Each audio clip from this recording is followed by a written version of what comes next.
Bar council का मेरा ये वादा था कि सारी प्रोसीडिंग जितनी भी होगी, बार काउंसिल की जितनी मीटिंग होगी वो लाइव स्ट्रीम कराई जाएंगी ताकि पूरे दुनिया के लोग देख सकें कि हम अंदर क्या बात कर रहे हैं और क्या फैसले किस तरीके से हो रहे हैं। दूसरी इन्वेस्टिगेटिंग एजेंसी चाहे पुलिस हो या ईडी हो, सीबीआई हो, किसी भी वकील से डायरेक्ट बात नहीं करेगी बार काउंसिल और बार एसोसिएशन से बात किए बगैर 3 साल तक के।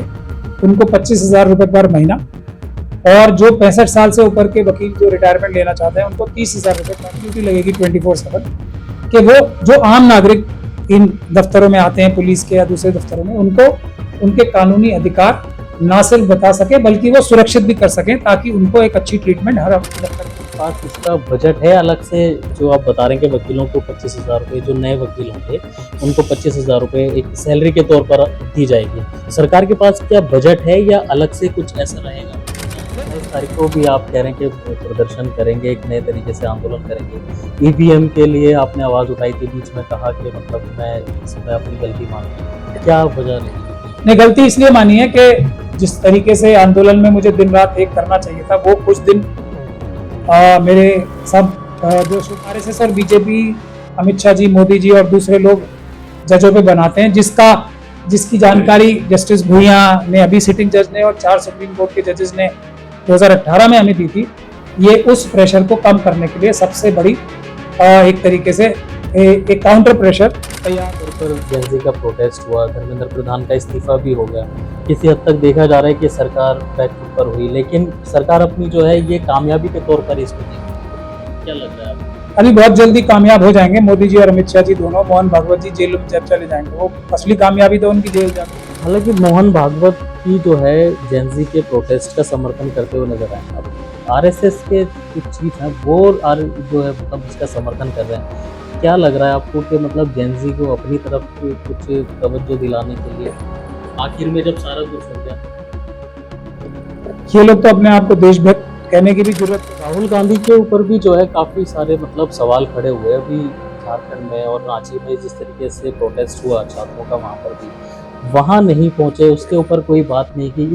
दूसरे लोग इस तरीके के सवाल खड़े कर रहे हैं, वहां क्यों नहीं? बिल्कुल गलत काम है। जितना बुरा काम मोदी जी कर रहे हैं उतना ही बुरा काम राहुल जी भी कर रहे हैं। डबल स्टैंडर्ड नहीं हो सकता है। जो काम मोदी जी और अमित शाह जी कर रहे हैं वही।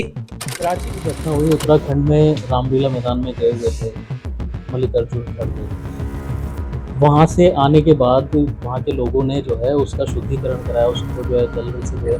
इतने बड़े विपक्ष के नेता होने के बाद भी पार्टी खामोश है विपक्ष में। क्या करना चाहिए था? हालांकि सदन में उन्होंने इसको विरोध किया, इस पे पूरा अपना बयान दिया, लेकिन हकीकत में उनको करना क्या चाहिए था कांग्रेस पार्टी? अपनी मार्मिक एक वो बड़ी मर्सिया टाइप पड़ा के मेरे साथ ऐसे हो गया।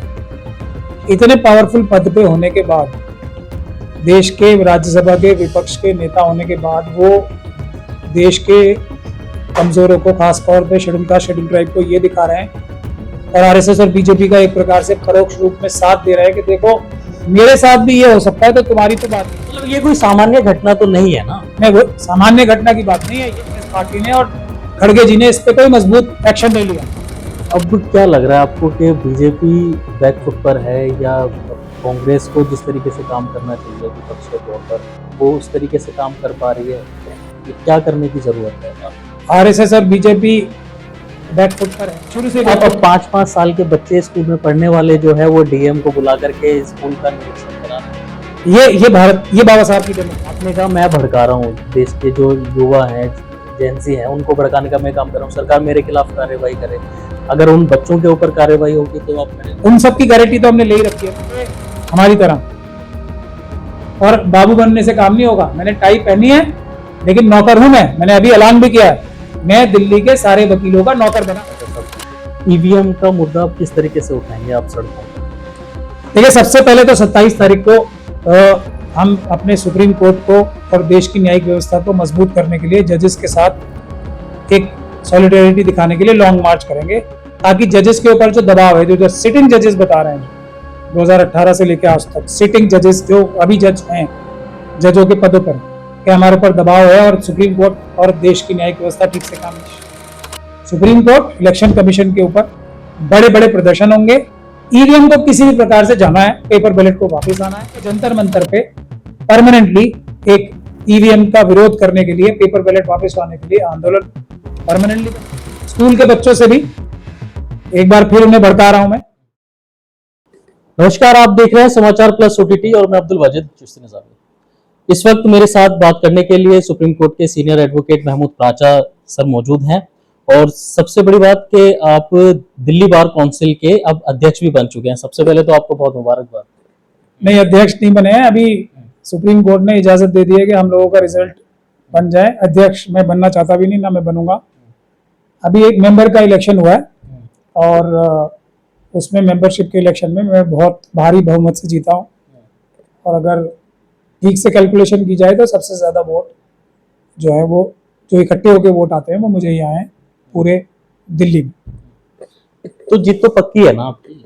जीत हो गई है, अनाउंस भी हो गया रिजल्ट अब, क्योंकि सुप्रीम कोर्ट की वजह से वो रुका हुआ था। सुप्रीम कोर्ट ने 14 तारीख को इजाज़त दे दी है, 14 अगस्त को।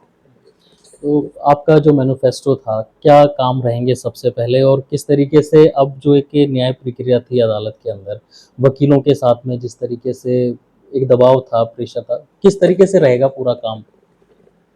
ये सबसे पहला जो किसी भी डेमोक्रेटिक सिस्टम को ठीक करने का तरीका होता है वो होता है ट्रांसपेरेंसी का, पारदर्शिता का। सबसे पहला काम जो हम दूसरे लोगों से भी कहते हैं, पारदर्शिता होनी चाहिए। तो बार काउंसिल का मेरा ये वादा था कि सारी प्रोसीडिंग जितनी भी होगी, बार काउंसिल की जितनी मीटिंग होगी वो लाइव स्ट्रीम कराई जाएंगी ताकि पूरे दुनिया के लोग देख सकें कि हम अंदर क्या बात कर रहे हैं और क्या फैसले किस तरीके से हो रहे हैं। दूसरी बात, हमारा बजट जो है हर महीने का बजट महीने के आखिर में वेबसाइट पे अपलोड होगा ताकि सब लोग देख सकें कितना पैसा आया और कितना गया, कितना पैसा हमारे पास मौजूद है। ये सबसे पहला वादा था जो पूरा किया जाएगा। दूसरा, वकीलों की राइट्स, प्रिविलेजेस और इंटरेस्ट प्रोटेक्ट करने का सेक्शन 6 एडवोकेट्स एक्ट का हमारे ऊपर, बार काउंसिल के ऊपर जिम्मेदारी लगाता है। तो उसके लिए भी हमारा वादा था कि कोई भी इन्वेस्टिगेटिंग एजेंसी, चाहे पुलिस हो या ईडी हो, सीबीआई हो, किसी भी वकील से डायरेक्ट बात नहीं करेगी बार काउंसिल और बार एसोसिएशन से बात किए बगैर। ये दूसरा वादा है जिसके ऊपर पूरी तरीके से अमल होगा। उसकी रेजोल्यूशन भी पास कराने की कोशिश की जाएगी, वरना ये जिम्मेदारी स्वयं मैं ही निभाऊंगा। तीसरी बात यह है कि जो नए वकील हैं 3 साल तक के, उनको 25,000 रुपये पर महीना, और जो 65 साल से ऊपर के वकील जो रिटायरमेंट लेना चाहते हैं उनको 30,000 रुपये पर मंथ दिया जाए। उसके लिए भी हमने मसौदा बनाया है और दिल्ली सरकार को इस बात के लिए तैयार किया जाएगा या बाध्य किया जाएगा कि वो ये पैसे दें, क्योंकि इससे दिल्ली की जनता का बहुत फायदा होगा। उनको वो जो एक सभी डिपार्टमेंट्स हैं, जो सभी ऑफिसेज हैं सरकारी, उसमें जो उनके सिटीजन चार्टर हैं, जो उनके वादे हैं दिल्ली वासियों के प्रति, उनको पूरा किया जाएगा। और कोई भी हमारा देश, दिल्ली का नागरिक किसी डिपार्टमेंट में जाता है तो वकील वहां उसकी मदद करने ये यंगस्टर्स हमारे खड़े रहेंगे।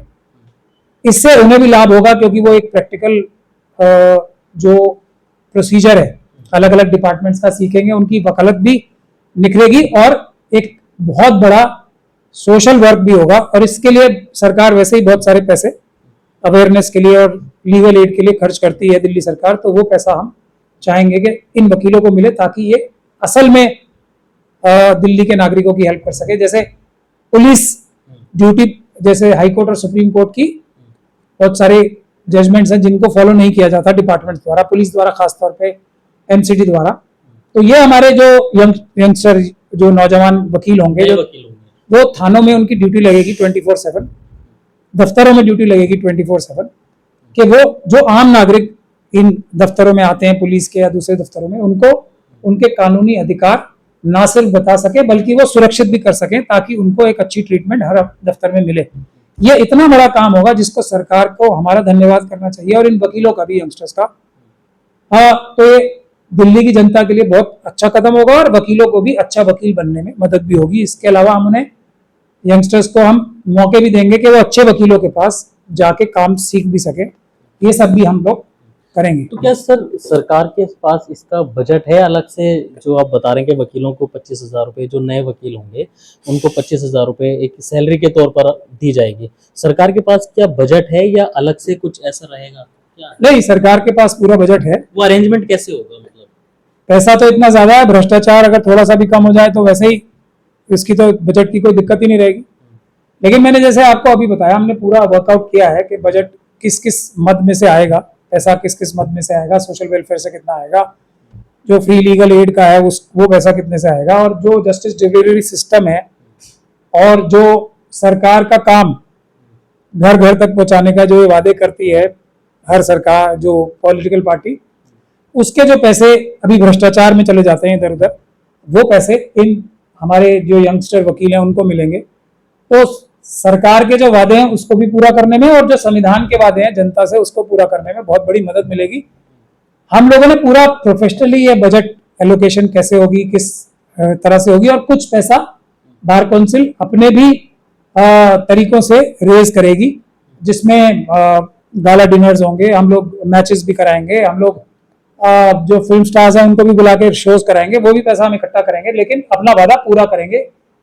लेकिन अगर सरकार नहीं मानी इतने अच्छे प्रपोजल को भी, तो फिर आंदोलन ही एक रास्ता है। मुझे तो ये पूरा विश्वास है अपने नौजवानों पे कि वो हमारी मदद करेंगे, आंदोलन में हमारा साथ देंगे। पैसे तो ये देने ही पड़ेंगे दिल्ली सरकार को, इसमें कोई मतलब ना मुकर करने की कोई संभावना है नहीं। वकील जब कोई चीज ठान लेते हैं तो वो पूरा करते हैं, हमने वादा किया है, हम पूरा करेंगे। अब 27 तारीख को भी आप कह रहे हैं कि प्रदर्शन करेंगे, एक नए तरीके से आंदोलन करेंगे। ईवीएम के लिए आपने आवाज उठाई थी, बीच में कहा कि मतलब मैं इसमें अपनी गलती मान रहा हूँ, क्या वजह रही? मतलब नहीं, गलती इसलिए मानी है कि जिस तरीके से आंदोलन में मुझे दिन रात एक करना चाहिए था, वो कुछ दिन मेरे सब जो शुभ चिंतक है उन्होंने भी समझाया कि आपका रिजल्ट ही डिक्लेयर नहीं होगा तो क्या फायदा, अभी आप इलेक्शन रिजल्ट डिक्लेयर होने तक थोड़ा सा शांत रहो। लेकिन इस दौरान भी हमने जम्मू में भी प्रदर्शन किया, इस दौरान हमने हरियाणा में भी प्रदर्शन किया, लेकिन फिर भी मैं मानता हूँ उतनी ताकत से नहीं किया जितनी ताकत से करना चाहिए था। और बहुत सारे मुद्दे और भी हैं जिसपे उतनी ताकत से मैं नहीं बोला पिछले कुछ महीनों में, उसकी इसीलिए मैंने माफी मांगी है। और ये सबसे जरूरी है कि सब लोग अपनी गलतियां माने भी और माफी भी मांगे। मैं सबको क्रिटिसाइज करता हूं तो अपने आप को क्रिटिसाइज ना करूं या अपनी निंदा ना करूं, वो भी ठीक बात नहीं है।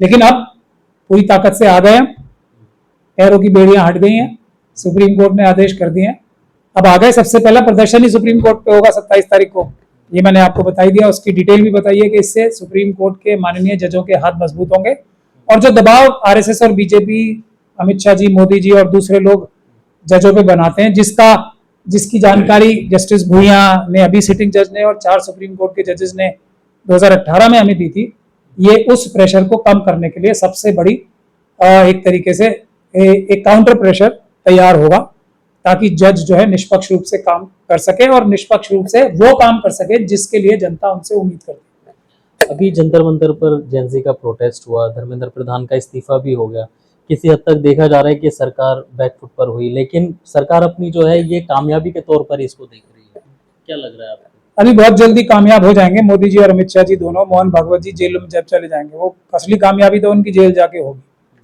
लेकिन जैसा हमने पहले भी कहा है, इस्तीफा तो सिर्फ एक निजात होती है। जैसे हमने भी अभी आंदोलन शुरू किया है ये मनन कुमार मिश्रा जी का इस्तीफे के लिए, ये एक तरीके से अगर सिर्फ इस्तीफा ही हुआ तो उनको निजात मिलेगी। इस्तीफे के साथ एफआईआर भी होनी चाहिए, एफआईआर होके उनको एक निष्पक्ष ट्रायल फेस करके जेल में भी जाना चाहिए। यही काम मोदी जी और अमित शाह जी के साथ भी होना है। ईवीएम में भी इतनी जो गड़बड़ियां हुई हैं, वो देखिए सुप्रीम कोर्ट का भी उसमें एक रोल है और इलेक्शन कमीशन का भी रोल है, और दूसरे जो पुलिस के अधिकारी हैं जो बलपूर्वक ईवीएम के आंदोलन को दबाते हैं, उनका भी रोल है। ये सब एक प्रकार से दायरे में है। जिन लोगों को जो करना चाहिए था उन लोगों ने वो नहीं किया। इन सबको नजर में रखते हुए हम लोग जो आंदोलन कर रहे हैं, तो सभी लोगों को संविधान के अनुसार कार्य करना पड़ेगा। और आंदोलन जब खड़ा होगा तो आप सबने देखा है ना, सब लोग अच्छी बात करने पे बाध्य हो जाते हैं। बहुत सारी बड़ी बड़ी हमारी संवैधानिक संस्थान भी जो अपने ही फैसले थे उससे एकदम उल्टी बात करने लगते हैं। ये तो अभी सब हम लोग देख ही रहे हैं। तो ये यही जनता की ताकत है और इसमें कोई बुरा मानने की बात नहीं है। जनता के सामने सबको नतमस्तक होना चाहिए। संविधान और जनता का मिश्रण जो है ना, वो हमारे देश की सबसे बड़ी ताकत है। तो जनता जब संविधान के अनुरूप कोई डिमांड करे तो सभी संवैधानिक अथॉरिटीज को उसका सम्मान करना चाहिए। अगर किसी वजह से कुछ समय तक नहीं किया और जनता नाराज होकर उनको गाली भी दे रही है तो उस गालियों का भी सम्मान करना चाहिए। उसके खिलाफ एक पुलिस और प्रशासन का दुरुपयोग करने की बात भी मन में नहीं लानी चाहिए, करने की तो बात ही दूसरी है। प्रधानमंत्री ने कल इस अपने जो बयान दिए, जो स्पीच थी उनकी कल, वो कुछ मानसिकता की भी बात कर रहे हैं कि जो जेन ज़ी की जो मानसिकता है लोगों की वो किस तरफ है, कैसी नक्सली की, इसको किस तरफ देख रहे हैं, किस तरफ इशारा था आगे? दिमागी नक्सल बोल रहे हैं। तो मोदी जी कौन है, इसके बारे में एक ही चीज मैं बताना चाहता हूं। मोदी जी दुनिया का कोई भी काम, चाय बनाने तक, करने में सक्षम नहीं, सिवाय एक के धोखाधड़ी और बेईमानी करने के अलावा। अब मोदी जी का एक कारनामा जो उनके सब कारनामों पे भारी है वो ये है कि उन्होंने इजराइल जैसे एक सिस्टम को, देश तो मैं उन्हें नहीं कहूंगा, एक जो रजीम है उसको अपना फादरलैंड बोला। इसके अलावा इतना गंदा और घिनौना काम भारत का बुरे से बुरा नागरिक भी नहीं करेगा, और वो तो ईवीएम के जरिए से ही सही, प्रधानमंत्री के पद पे बैठे हैं। तो ये उनकी मानसिकता का एक रिफ्लेक्शन है। उनकी किसी भी बात को सीरियसली लेना और उसकी निंदा ना करना, दोनों ही गलत काम है। ना तो उनकी किसी बात को सीरियसली लेना चाहिए और उनके हर काम की निंदा भी करनी चाहिए, क्योंकि वो कोई अच्छा काम करने में सक्षम ही नहीं है, ये उन्होंने बार बार दिखा दिया। हालांकि मोहन भागवत की जो है जेन ज़ी के प्रोटेस्ट का समर्थन करते हुए नजर आए। अब आरएसएस के जो चीफ हैं वो जो है मतलब उसका समर्थन कर रहे हैं। क्या लग रहा है आपको कि मतलब जेन ज़ी को अपनी तरफ कुछ तवज्जो दिलाने के लिए आखिर में जब सारा कुछ हो गया, ये लोग तो अपने आप को देशभक्त कहने की भी जरूरत करते हैं। सबसे बड़े देशद्रोही होने के बाद भी देशभक्त बताने की, मतलब यही तो इनकी एक नेशनल स्कूल ऑफ ड्रामा की ट्रेनिंग है इनकी सबसे अच्छी। जो ये कर रहे होंगे उससे उल्टा बोलते हैं। अब आरएसएस जिसने देश के टुकड़े टुकड़े करने के लिए चाइना और पाकिस्तान की एस्टेब्लिशमेंट के साथ मिलकर बार बार कदम उठाया, कितने लोग इनके पाकिस्तान की जासूसी करते हुए, चाइना की जासूसी करते पकड़े गए। डीआरडीओ के साइंटिस्ट तक पकड़े गए। एपीजे अब्दुल कलाम साहब ने जो क्रायोजेनिक इंजन का, जो हमारी मिसाइल टेक्नोलॉजी बनाई थी, वो तक एक आरएसएस के बड़े वर्कर ने डीआरडीओ में जॉब करते हुए बेच दी, पाकिस्तान को भेज दी। उसको बचाने की भी पूरी ताकत लगा रही है आरएसएस, उस व्यक्ति को भी बचा लें। और ऐसे दर्जनों एग्जाम्पल है।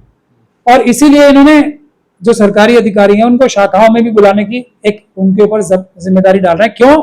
ताकि उनसे चाइना और पाकिस्तान के लिए जासूसी करा सकें, उनके ऊपर दबाव डाल सकें, उनको फंसा सकें, ताकि वो चाइना और पाकिस्तान के साथ मिलकर भारत को कमजोर कर सके। ये है आरएसएस का चाल चरित्र और चेहरा। इसका कोई जवाब है इनके पास? तो मोहन भागवत जी कितने भी छल कपट कर लें, अभी देश की जनता जाग रही है। अब कोई छल कपट काम नहीं आना। ये देश के खिलाफ है तो देश की किसी भी पॉपुलेशन के हिस्से के भी खिलाफ ही है।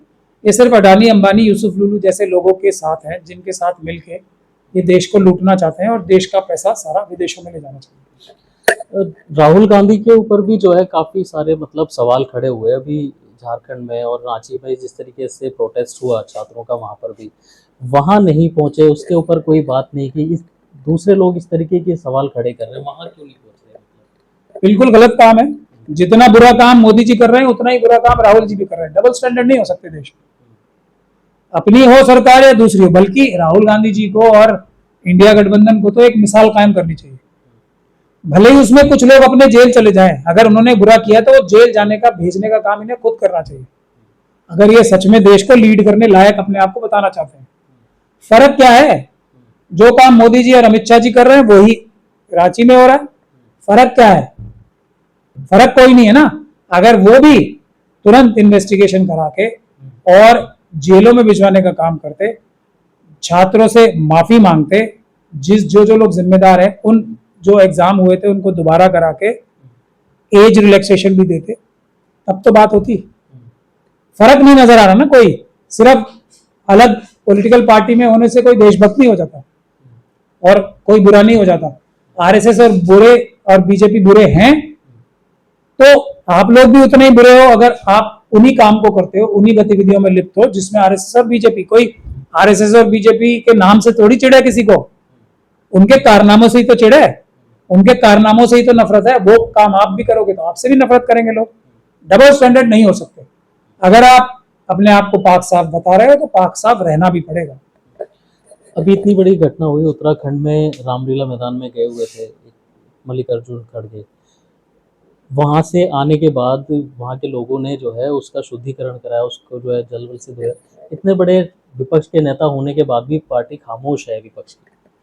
क्या करना चाहिए था? हालांकि सदन में उन्होंने इसको विरोध किया, इस पे पूरा अपना बयान दिया, लेकिन हकीकत में उनको करना क्या चाहिए था कांग्रेस पार्टी को? अपनी मार्मिक एक वो पड़ी, मर्सिया टाइप पड़ा कि मेरे साथ ऐसे हो गया।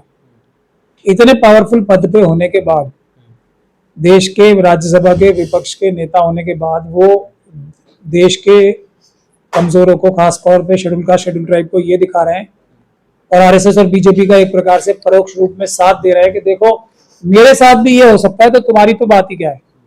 उन्हें तो एक ऐसी मिसाल कायम करनी चाहिए थी, एफआईआर करा के जेलों में भिजवा के उन सब लोगों को, ताकि जो देश के दूर दराज इलाकों में शेड्यूल कास्ट शेड्यूल ट्राइब के लोग रहते हैं उनकी तरफ कोई टेढ़ी आंख करके ना देख सके।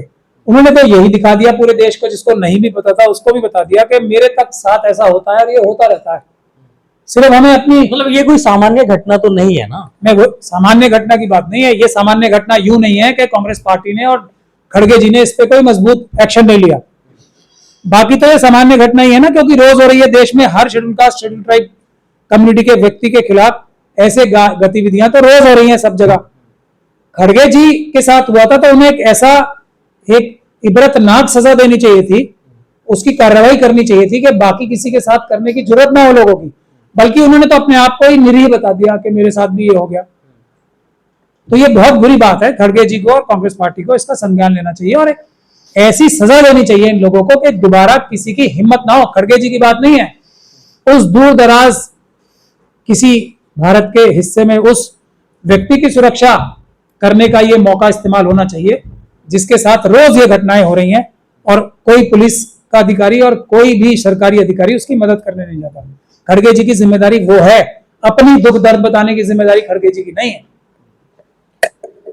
अब क्या लग रहा है आपको कि बीजेपी बैकफुट पर है, या कांग्रेस को जिस तरीके से काम करना चाहिए विपक्ष के तौर पर वो उस तरीके से काम कर पा रही है? ये क्या करने की जरूरत है आपकी? आरएसएस और बीजेपी बैकफुट पर है वो, क्योंकि जो देशवासी उनसे नफरत करते हैं वो थोड़ी सड़कों पे आ रही है, इसलिए बैकफुट पे है। कांग्रेस तो शुरू से अब 5-5 साल के बच्चे स्कूल में पढ़ने वाले जो है वो डीएम को बुला करके स्कूल का निरीक्षण करा रहे हैं। ये भारत, ये बाबा साहब की डेमोक्रेसी है। ये भारत बाबा साहब के सपनों का भारत है, क्योंकि जो डीएम और जो बड़े बड़े अधिकारी एसी कमरों में बैठ के रिश्वतें लेके अपने आप को भ्रष्टाचार में लिप्त करके बच्चों की ये हालत करवा चुके हैं कि स्कूल में रहे वो एक तरीके का ओपन मैदान बन गए। टीचर नहीं है, कोई उनको सुविधा नहीं है और कागजों पे हजारों करोड़ रुपए चुराए जा रहे हैं उन्हीं बच्चों के नाम पे। तो बच्चों ने अच्छा काम किया, लेकिन यही बाबा साहब के सपनों का भारत है कि हर व्यक्ति का कॉलर, हर सरकारी ओहदे पे बैठे व्यक्ति का कॉलर और देश के नागरिकों का हाथ आसपास रहने चाहिए, जब देश ठीक से तरक्की करेगा। क्योंकि ये डीएम हो, प्रधानमंत्री हो, हमारे चीफ जस्टिस ऑफ इंडिया हो, ये सब इन्हीं बच्चों के, इन्हीं देश के नागरिकों के नौकरी तो है। अब नौकर उद्दंड हो जाएं तो मालिकों को उनका कान तो पकड़ना ही पड़ेगा ना, भले ही पीसफुल तरीके से। ये सबसे अच्छा काम हो रहा है। ये जब तक चलता रहेगा देश हमारा तरक्की करने लगेगा। अब शुरू होगी असली तरक्की अगर ये रोजमर्रा का काम हो जाए, हर व्यक्ति नौकरों को पकड़ के लाए और उनको बाध्य करे अपनी नौकरी ठीक से करने। आपने कहा मैं भड़का रहा हूँ, देश के जो युवा हैं, जेंजी हैं, उनको भड़काने का मैं काम कर रहा हूँ, सरकार मेरे खिलाफ कार्रवाई करे। अगर उन बच्चों के ऊपर कार्रवाई होगी तो आप खड़े हो? उन सब की गारंटी तो हमने ले ही रखी है ना, आज नहीं, शुरू से ले रखी है। कोई भी देश का नागरिक, बच्चा हो या बड़ा हो, अगर पीसफुल प्रोटेस्ट करता है अपने संवैधानिक मुद्दों को लेके, तो हम आरएसएस और बीजेपी या किसी भी और पॉलिटिकल पार्टी के भ्रष्ट अधिकारियों को सरकारी अधिकारियों को कुछ भी ऐसा नहीं करने देंगे जो गैर संवैधानिक हो, और इन सब प्रदर्शनकारियों की ढाल बनके हम लोग खड़े होंगे। पूरे देश में हमारे वकील तैयार हैं इस बात के लिए, बिल्कुल चिंता नहीं करनी है। किसी की तरफ अगर टेढ़ी नजर करके भी देखा पीसफुल प्रोटेस्टर की तरफ, तो वो अधिकारी ना सिर्फ अपनी नौकरी से जाएगा बल्कि जेल भी जाएगा। हाथ जोड़ के इन बच्चों के सामने और इन प्रदर्शनकारियों के सामने प्रस्तुत रहें, अपनी जो जो गंदे और घिनौने कार्य किए हैं अपने कच्चे चिट्ठे लेके आए अपने अपने दफ्तरों से कि ये बजट एलोकेशन थी स्कूल की, ये हमने चुरा लिया, माफ कर दो, ये हम अपने घरों से पैसे लाके वापस दे रहे हैं। ये सब काम करने का वक्त आ गया है। ये टाई पहन के हमारी तरह और बाबू बनने से काम नहीं होगा। मैंने टाई पहनी है लेकिन नौकर हूं मैंने अभी ऐलान भी किया है, मैं दिल्ली के सारे वकीलों का नौकर बना हूं। नौकर थोड़ा अच्छा लगना चाहिए इसलिए टाई पहनी है मैंने, और ये काम हर एक अधिकारी को करना पड़ेगा। अगर मालिक आएंगे तो हाथ जोड़ के खड़ा होना पड़ेगा और उनके सामने नतमस्तक रहना पड़ेगा कि हम बताओ क्या कर सकते हैं। ऑफिस जाने की जरूरत ना पड़ जाए किसी को, ऑफिस जाओगे जाना पड़ेगा अगर बच्चों को आपके, तो आपकी नौकरी जाएगी, ये समझ लें। आंदोलन अब इस तरह के होंगे। आखिरी सवाल प्राचा साहब, ईवीएम का मुद्दा आप किस तरीके से उठाएंगे आप सड़कों पर? देखिए, सबसे पहले तो 27 तारीख को हम अपने सुप्रीम कोर्ट को और देश की न्यायिक व्यवस्था को मजबूत करने के लिए जजेस के साथ एक सॉलिडेरिटी दिखाने के लिए लॉन्ग मार्च करेंगे, ताकि जजेस के ऊपर जो दबाव है, जो सिटिंग जजेस बता रहे हैं, जो 2018 से लेकर आज तक सिटिंग जजेस जो अभी जज हैं, जजों के पदों पर, कि हमारे ऊपर दबाव है और सुप्रीम कोर्ट और देश की न्यायिक व्यवस्था ठीक से काम नहीं कर रही है, तो वो दबाव जो आरएसएस और बीजेपी ने, अमित शाह जी, मोदी जी ने बनाया है, उसको खत्म करने के लिए, उस दबाव की हवा निकालने के लिए लॉन्ग मार्च 27 अगस्त 4 बजे पटियाला हाउस से सुप्रीम कोर्ट की तरफ होगा, जिसमें वकील हिस्सा लेंगे। सबसे पहला जो जिम्मेदारी है वो वकीलों की है, वो वकील निभाएंगे। उसके बाद पूरा देश सुप्रीम कोर्ट, इलेक्शन कमीशन के ऊपर बड़े बड़े प्रदर्शन होंगे। ईवीएम को किसी भी प्रकार से जाना है, पेपर बैलेट को वापस आना है, ये आंदोलन पूरे देश में होगा। हमने इस दौरान भी जम्मू में, हरियाणा में, भोपाल में भी मेरा एक प्रदर्शन हुआ था, अभी तमिलनाडु में, बंगाल में, और उससे भी ज्यादा जरूरी यूपी में, उत्तराखंड में, गुजरात में, गोवा में, पंजाब में ईवीएम का आंदोलन, क्योंकि ये वो जगहें हैं, स्टेट्स हैं जहां पे चुनाव होने वाले हैं। बड़ा आंदोलन ईवीएम का शुरू होने वाला है, और दिल्ली के जंतर मंतर पे परमानेंटली एक ईवीएम का विरोध करने के लिए, पेपर बैलेट वापस लाने के लिए आंदोलन परमानेंटली बैठेगा, और हम देश भर में घूमेंगे इसका विरोध करने के लिए।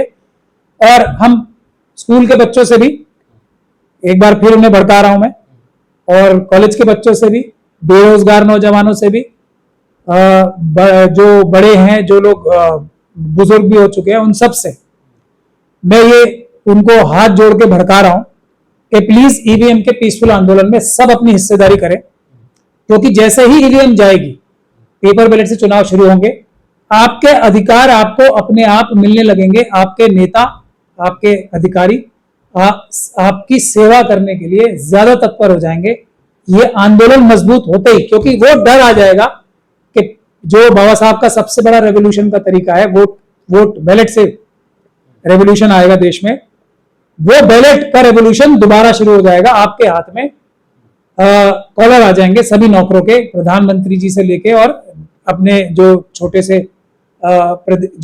से एरिया के, जो एक लिमिटेड एरिया के अधिकारी होते हैं, उन सबका कॉलर आपके हाथ में आ जाएगा जैसे ही ईवीएम हट के पेपर बैलेट से चुनाव दोबारा शुरू होंगे। तो अगर आपको तुरंत अपनी जिंदगी में फर्क लाना है तो मेरे भड़कावे में कृपया आ जाए। पीसफुल प्रोटेस्ट ईवीएम के खिलाफ सबसे जरूरी है देश के लिए, पेपर बैलेट का वापस आना सबसे जरूरी है देश के लिए। सभी लोगों से मेरा नम्र निवेदन है कि इस भड़कावे को मेरा सीरियसली ले और इस पीसफुल प्रोटेस्ट को ज्वाइन करें हमारे। बहुत बहुत धन्यवाद। बहुत बहुत शुक्रिया प्राचा साहब बात करने के लिए। देखिए, ये अभी आप प्राचा साहब को सुन रहे थे। दिल्ली के जंतर मंतर पर फिर एक बड़ा प्रदर्शन होने जा रहा है, जिसका ऐलान महमूद प्राचा सर कर रहे हैं। अब इस पूरे इंटरव्यू पर क्या आप अपनी राय रखते हैं, कमेंट करके जरूर बताइए। दिल्ली से समाचार प्लस OTT के लिए मैं अब्दुल वाजिद चिश्ती।